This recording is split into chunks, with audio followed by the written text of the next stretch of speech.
So right now I'm doing the recovery on this one, but I'm in Redwood City, and this is one of the body shop offices that I installed a 9,000 BTU LG heat pump on.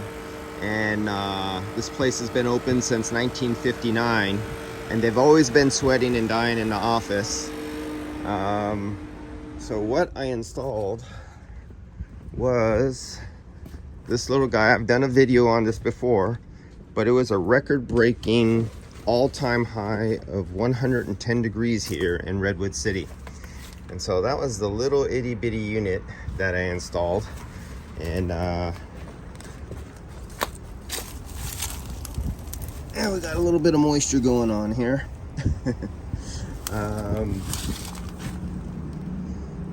Yeah, 110 degrees, all-time record high. And the first thing I thought about to ask them when I came out this morning and did this recovery out here was, how was the office? And the office was beautiful. It was 110 degrees outside. But yeah, 9,000 BTUs, more than enough for this little office right here. And that's all you need. Doesn't need to be a big giant monster. More is not better. It's better to have a smaller unit, work harder to keep the coil temperature down and keep the humidity down, than have an oversized unit that is loping on and off, not getting rid of humidity. Because there's always 3 people and 2 dogs in that office, and customers come in that office.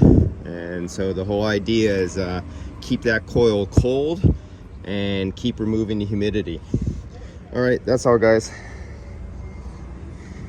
This was just a simple YF recovery on this Honda hybrid. And which compressor is this? Not so much. All right, see ya.